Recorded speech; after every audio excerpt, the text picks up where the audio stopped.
बच्चों आज हम बात करेंगे हेयर्स एपरेटस की। हेयर्स एपरेटस है क्या बेटा? हेयर्स एपरेटस की हेल्प से हम किसी भी लिक्विड की रिलेटिव डेंसिटी कैलकुलेट कर सकते हैं। किसी भी लिक्विड की रिलेटिव डेंसिटी फाइंड आउट कर सकते हैं हम हेयर्स एपरेटस की हेल्प से। चलिए इसकी वर्किंग समझते हैं और इसके पीछे की फिजिक्स यानी इसके पीछे का फार्मूलाज वगैरह हम कैलकुलेट करते हैं। तो बेटा हेयर्स एपरेटस में होता क्या है, हमारे पास एक इन्वर्टेड यू ट्यूब लेते हैं। हम क्या लेते हैं बेटा? इन्वर्टेड यू ट्यूब लेते हैं। ग्लास की बनी हुई एक ट्रांसपेरेंट हमारे पास इन्वर्टेड यू ट्यूब होती है, राइट? ठीक है बेटा। अच्छा, अब इस इन्वर्टेड यू ट्यूब के बेटा दोनों एंड्स को हम दो बीकर के अंदर बेटा इसको इंसर्ट कराते हैं। एक बीकर में हम वाटर लेते हैं और दूसरे बीकर के अंदर हम लिक्विड लेते हैं, वो लिक्विड जिसकी रिलेटिव डेंसिटी हमें फाइंड आउट करनी होती है। तो बेटा मैंने यहां पर एक बीकर के अंदर यहां पर मैंने बेटा लिया एक लिक्विड। ठीक है, इस बीकर के अंदर क्या है? एक लिक्विड मैंने यहां पर इस बीकर के अंदर लिया, राइट? इस बीकर के अंदर क्या है बेटा? लिक्विड। ये क्या अपने पास? लिक्विड। ठीक है, एक एंड को मैंने लिक्विड के अंदर इंसर्ट कराया इस इन्वर्टेड यू ट्यूब के, और दूसरे एंड को बेटा मैं इसके दूसरे एंड को एक दूसरे बीकर के अंदर इंसर्ट करा रहा हूं, जिसके अंदर होगा आपके पास वाटर। क्या होगा बेटा? वाटर होगा। इसके अंदर हम ले रहे हैं वाटर। चलिए बहुत अच्छा, यहां तक कोई परेशानी नहीं। अब बेटा इनिशियली इस ट्यूब के अंदर, ये ग्लास की इन्वर्टेड यू ट्यूब है, होलो ट्यूब है, इनिशियली इसके अंदर एयर होगी, यानी इसके अंदर जो एयर है वो बेटा प्रेशर लगा रही होगी वाटर के ऊपर और लिक्विड के ऊपर, जिसकी वजह से वाटर एंड लिक्विड इस ट्यूब के अंदर राइज नहीं हो रहा होगा। क्लियर? बहुत बढ़िया। यानी इस लिक्विड और वाटर बेटा इस ट्यूब के अंदर राइज नहीं हो रहा। इनिशियली दोनों का जो लेवल होगा, दोनों का हम सेम लेवल लेते हैं इनिशियली, यानी जिस लेवल पर हमारा बेटा लिक्विड है उतने ही लेवल पर आपका वाटर होगा। कोई प्रॉब्लम नहीं। इनिशियली दोनों का हमने लेवल क्या लिया है? वाटर एंड लिक्विड का लेवल सेम लिया है ना? ये हॉरिजॉन्टल लेवल, जिस लेवल पर हमारा लिक्विड भरा हुआ है उसी लेवल पर हमारा बेटा इनिशियली वाटर फिल किया हुआ है दोनों कंटेनर के अंदर, और कोई भी लिक्विड राइज नहीं हो रहा यू ट्यूब के अंदर, इन्वर्टेड यू ट्यूब के अंदर। यहां तक कोई प्रॉब्लम है नहीं। अब मैं क्या कर रहा हूं यहां पर बेटा, इस इन्वर्टेड यू ट्यूब के ऊपर बेटा हम एक छोटा सा पाइप लगाते हैं। ठीक है, और इसके अंदर बेटा एक हम क्लिप लगा देते हैं, इसको बोलते हैं पिंच कॉर्क। ठीक है, इन्वर्टेड यू ट्यूब के बेटा एक साइड में यानी ऊपर वाली साइड में हम क्या लगाते हैं? पिंच कॉर्क, यानी क्लिप होता है, जिस क्लिप की हेल्प से हम इस यू ट्यूब के अंदर जो भी एयर है उसको बाहर निकाल सकते हैं, सक आउट कर सकते हैं एयर को। यहां से क्लिप को फिर बंद कर देंगे, फिर आपकी मतलब थोड़ी बहुत एयर इससे हम बाहर निकाल सकते हैं क्लिप को ओपन करके। जब हम यहां से सक आउट करेंगे, हम मुंह से भी सक आउट करके एयर बाहर निकाल सकते हैं। यस बेटा, वेरी गुड। ये क्या है हमारे पास? इसको हम बोलते हैं पिंच कॉर्क। पिंच कॉर्क लगा हुआ है। अच्छा, अब जब हम पिंच कॉर्क यानी क्लिप को हटाकर यहां से एयर को सक आउट करते हैं, तो यहां से कुछ अमाउंट ऑफ एयर, पूरी एयर बाहर नहीं निकालते बेटा, इसमें से इस सम अमाउंट ऑफ एयर यहां से बेटा सक आउट हम कर देते हैं। तो इनिशियली जब हमने एयर सक आउट नहीं की थी, तब तो इसके अंदर एयर का प्रेशर होगा, यानी एटमॉस्फेरिक प्रेशर के बराबर होगा लगभग। लेकिन जब हमने एयर सक आउट कर दी तो इसके अंदर होगा क्या? एक तो एयर कम हो जाएगी, एयर का अमाउंट कम हो जाएगा। दूसरी चीज, इसका प्रेशर, जो एयर का प्रेशर है, पहले जो प्रेशर लगा रहा था पहले तो ज्यादा था, अब एयर का प्रेशर भी कम हो जाएगा। जब हमने एयर सक आउट की यहां से, एयर सक आउट की जब हमने यहां से, तो एयर का प्रेशर भी क्या हो जाएगा? इसके अंदर डिक्रीज हो जाएगा। प्रेशर डिक्रीज होने की वजह से बेटा ये जो लिक्विड है ये आपका इस यू ट्यूब के अंदर राइज होने लगेगा। ठीक है बेटा, ये प्रेशर डिक्रीज होने की वजह से, एयर सक आउट होने की वजह से लिक्विड क्या होगा आपका? लिक्विड और वाटर दोनों ही इन्वर्टेड यू ट्यूब के अंदर बेटा राइज होने लगेंगे। क्लियर? ठीक है, बहुत बढ़िया, यानी ये लिक्विड आपका राइज हो जाएगा। अच्छा, और वाटर भी राइज हो जाएगा इस इन्वर्टेड यू ट्यूब के अंदर। अब बात आती है कौन ज्यादा हाइट तक राइज होगा, लिक्विड या वाटर? कौन ज्यादा हाइट तक बेटा राइज होगा, लिक्विड या वाटर? तो जिसकी डेंसिटी बेटा ज्यादा होगी वो कम हाइट तक राइज होगा, और जिसकी डेंसिटी कम होगी वो ज्यादा हाइट तक राइज होगा। अगर ये लिक्विड बेटा, वाटर की डेंसिटी होती है 1000 kg पर मीटर क्यूब, वहीं अगर बेटा ये लिक्विड, ऐसा लिक्विड जिसकी डेंसिटी वाटर की डेंसिटी से थोड़ी सी अगर कम होगी, सपोज जैसे आपके पास पेट्रोल या फिर अल्कोहल हुआ, तो ज्यादा हाइट तक राइज होगा क्योंकि इसकी डेंसिटी कम होगी। मान लेते हैं हमने एक ऐसा लिक्विड लिया जिसकी डेंसिटी वाटर की डेंसिटी से कम है, डेंसिटी कम होगी लिक्विड की तो ज्यादा हाइट तक राइज होगा। अगर उस लिक्विड की डेंसिटी वाटर की डेंसिटी से ज्यादा होगी तो ये वाटर से कम हाइट तक राइज होगा। ठीक है, वो तो डेंसिटी के ऊपर डिपेंड करेगा। डेंसिटी कम, जिसकी डेंसिटी कम वो ज्यादा हाइट तक राइज होगा, जिसकी डेंसिटी ज्यादा वो कम हाइट तक राइज होगा। क्लियर? अच्छा, यहां तक कोई प्रॉब्लम नहीं है आपको? बहुत बढ़िया, ठीक है। अच्छा, अब बेटा बात ये आती है कि इस लिक्विड की बेटा, हम लिक्विड कॉलम की जो हाइट मान लेते हैं, लिक्विड कॉलम की हाइट को हम बोल देते हैं बेटा H1, height of liquid column, या HL बोल दो, कंफ्यूजन ही खत्म। HL मतलब हाइट ऑफ लिक्विड कॉलम, कितनी हाइट तक हमारा लिक्विड इस इन्वर्टेड यू ट्यूब के अंदर राइज हुआ। वहीं हम बात कर लेते हैं ये जो वाटर हमारा राइज हुआ इस इन्वर्टेड यू ट्यूब के अंदर, उसकी हाइट को मान लेते हैं HW। HW क्या है? Height of water column. HW क्या है? Height of water column. Yes. अच्छा, इसको बेटा HL यानी हाइट ऑफ लिक्विड कॉलम और हाइट ऑफ वाटर कॉलम को हम मेजर कर लेते हैं एक स्केल की हेल्प से। ठीक है, यहाँ पर हम एक स्केल बेटा, बीच में हम स्केल भी लगाते हैं। उस स्केल की हेल्प से, इसके ऊपर कैलिब्रेशंस होते हैं ना, मार्किंग होती है, इस स्केल की हेल्प से हम बेटा H1 और H2 की वैल्यू को रीड करके लिख लेते हैं। H1 यानी HL height of liquid column, HW height of water column की वैल्यू को बेटा स्केल की हेल्प से हम रीड कर लेते हैं। क्लियर? कोई प्रॉब्लम नहीं, यानी हमने HL नोट किया और HW नोट किया। Very good. अच्छा, चलिए अब थोड़ा सा ऊपर की तरफ समझ लेते हैं। जब बेटा हमने यहां से एयर सक आउट की, पहले तो इसके अंदर, जब एयर सक आउट नहीं की थी तो पहले तो इसके अंदर ज्यादा प्रेशर होगा, लगभग एटमॉस्फेरिक प्रेशर के बराबर होगा। जब हमने एयर सक आउट की, सम अमाउंट ऑफ एयर बाहर निकाल दी बेटा यहां से, तो इसके अंदर एयर का प्रेशर थोड़ा डिक्रीज हो गया होगा इस ट्यूब के अंदर, इन्वर्टेड ट्यूब के अंदर। तो मान लेते हैं इसके अंदर जो एयर का प्रेशर है बेटा, उसको बोल देते हैं हम P0 dash. Clear? Atmospheric pressure को किससे रिप्रेजेंट करते हैं? P0 से।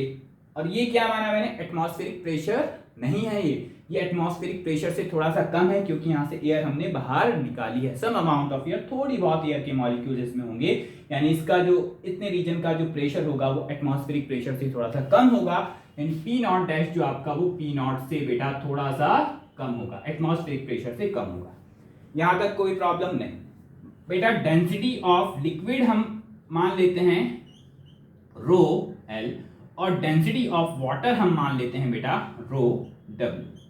कोई प्रॉब्लम नहीं है। अच्छा, अब हमें थोड़ी सी कैलकुलेशन की तरफ चलना है। ये हमने बेटा क्या, एक इसका पूरा का पूरा एक आपको डायग्राम दिया। ठीक है, कि हेयर्स एपरेटस के अंदर होता क्या क्या, एक इन्वर्टेड यू ट्यूब होती है, एक पिंच कॉर्क लगा होता है एयर को सक आउट करने के लिए, एक कंटेनर के अंदर हम लिक्विड लेते हैं जिसकी हमें रिलेटिव डेंसिटी फाइंड आउट करनी होती है, और दूसरे कंटेनर के अंदर हम वाटर लेते हैं, वाटर के रेस्पेक्ट में हम इसकी रिलेटिव डेंसिटी फाइंड आउट करेंगे। चलिए, अब यहां पर थोड़ी सी बेटा कैलकुलेशन है। ठीक है, अब मैं यहां पर क्या कर रहा हूं बेटा, इस हॉरिजॉन्टल लेवल पर, पहले लिक्विड की बात कर लेते हैं। लिक्विड के हॉरिजॉन्टल लेवल पर मैं 2 पॉइंट ले रहा हूं। ये पॉइंट नंबर मान लेते हैं A, और एक पॉइंट ले रहा हूं बेटा जहां से you tube, same horizontal level पर लूंगा बेटा, बट यहां पर ये आपकी ट्यूब है, ट्यूब के अंदर ये पॉइंट मैंने B एज्यूम किया। क्लियर? अब ये दोनों के दोनों पॉइंट सेम हॉरिजॉन्टल लेवल पर मैंने लिए हैं। अच्छा, पॉइंट A पर प्रेशर कितना होगा बेटा?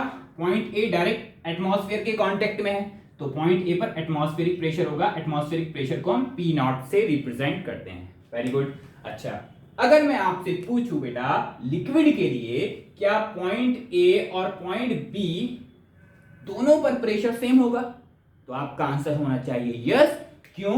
क्योंकि बेटा स्टैटिक फ्लूइड के अंदर सेम हॉरिजॉन्टल लेवल पर प्रेशर क्या होता है, सेम होता है। तो पॉइंट ए और पॉइंट बी दोनों सेम हॉरिजॉन्टल लेवल पर है, तो इन दोनों पॉइंट पर प्रेशर क्या होगा, सेम।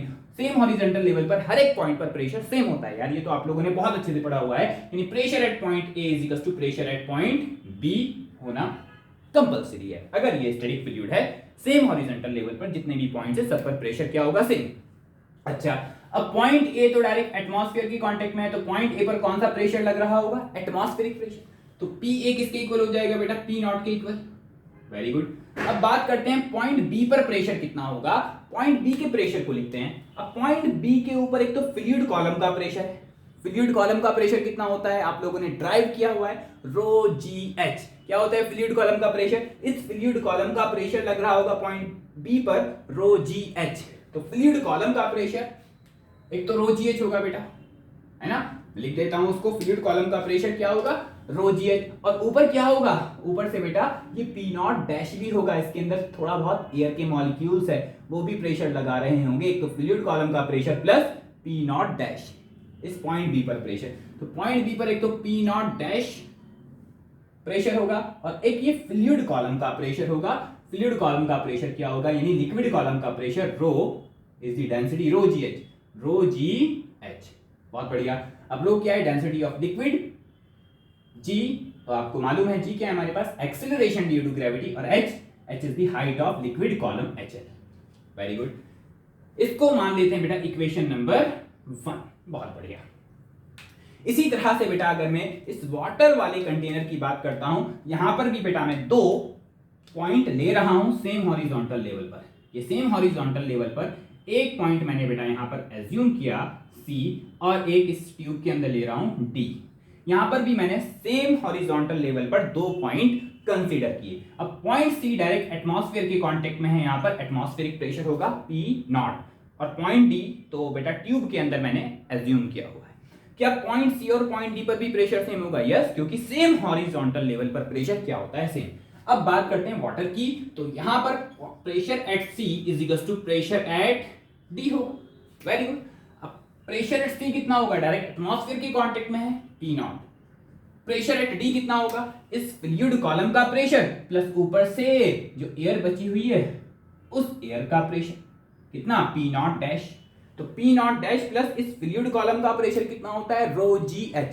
तो प्रेशर एट D होगा P नॉट डैश प्लस इस फ्लूइड कॉलम का प्रेशर रो जी एच। अब रो क्या है, rho is the density of water, क्योंकि फ्लूइड कॉलम के अंदर क्या है, water is bar water, density of water, g acceleration due to gravity, h height of water column, HW। इसको इक्वेशन नंबर 2 हम एज्यूम कर लेते हैं। अब दोनों ही इक्वेशन की अगर आप बेटा LHS देखेंगे तो LHS दोनों की सेम है, तो क्या हम इन दोनों इक्वेशन को इक्वेट कर सकते हैं, यस।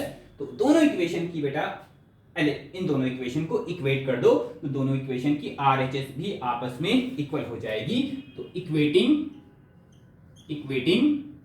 1 एंड 2, इक्वेशन 1 और 2 को इक्वेट कर देते हैं, क्योंकि दोनों की LHS सेम है तो RHS भी सेम होगी। तो बेटा ये हो जाएगा P naught dash plus rho L G H L is equal to P naught dash plus rho W G H W. अब P नॉट डैश से P naught dash cancel out हो जाएगा, बचेगा हमारे पास बेटा rho L G H L is equal to rho W G H W. क्या बेटा G से G कैंसिल आउट हो जाएगा, यस, G से G भी कैंसिल आउट हो जाएगा, तो हमारा बचेगा बेटा rho L H L is equal to rho W H W. ठीक है, यहां तक इसको नोट कीजिएगा। मैं ऊपर का बेटा थोड़ा सा इरेज कर देता हूं, बस हो गया, फाइनल रिजल्ट हमारा आने वाला है। तो हमारे पास फाइनल क्या बचा बेटा, फाइनल हमारे पास बचा G से G कैंसिल आउट हुआ, तो हमारे पास बचेगा बेटा rho L H L is equals to rho W H W. अच्छा, अब बेटा मैं एक काम कर रहा हूं, इस रो डब्ल्यू को डिवाइड में लेकर आ रहा हूं रो एल के, यानी डेंसिटी ऑफ लिक्विड डिवाइडेड, क्योंकि इनटू में दूसरी साइड आकर डिवाइड में पहुंच जाएगा, डिवाइडेड बाय रो डब्ल्यू, और एच एल को इस साइड लेकर जा रहा हूं डिवाइड में, H W divided by H L. बहुत बढ़िया। अच्छा, क्या बेटा मैं इसको, ये क्या है, डेंसिटी ऑफ लिक्विड और density of water, density of liquid और डेंसिटी ऑफ वाटर का रेशियो क्या है भाई, रिलेटिव डेंसिटी। किसकी? रिलेटिव डेंसिटी का फार्मूला क्या होता है general, relative density is equal to density of any substance divided by density of water. तो density of substance divided by density of water, तो ये क्या हो जाएगा, डेंसिटी ऑफ सब्सटेंस यानी density of liquid to the density of water का ratio क्या कहलाएगा, रिलेटिव डेंसिटी ऑफ लिक्विड। क्या बेटा इसको हम रिलेटिव डेंसिटी कह सकते हैं, रिलेटिव डेंसिटी ऑफ लिक्विड। तो ये क्या हो जाएगा, rho L by rho W is relative density of liquid, और किसके इक्वल आएगा बेटा, height of water column to the height of liquid column के इक्वल। तो ये बेटा हमारे पास फाइनल रिजल्ट आता है। अगर आपको बेटा रिलेटिव डेंसिटी कैलकुलेट करनी है किसकी, लिक्विड की, तो आप क्या करेंगे, हाइट ऑफ वाटर कॉलम को हाइट ऑफ लिक्विड कॉलम से डिवाइड कर देंगे, तो आपके पास लिक्विड की रिलेटिव डेंसिटी आ जाएगी। है ना सिंपल मेथड, किसी भी लिक्विड की हम डेंसिटी को कैलकुलेट कर सकते हैं बाय यूजिंग हियर apparatus। क्या है formula, height of water column to the height of liquid column का रेशियो रिलेटिव डेंसिटी कहलाता है लिक्विड की। चलिए इसको नोट कीजिएगा। आज की इस वीडियो को हम यहीं लास्ट करते हैं, मिलते हैं नेक्स्ट वीडियो के साथ। Thank you, all the very best.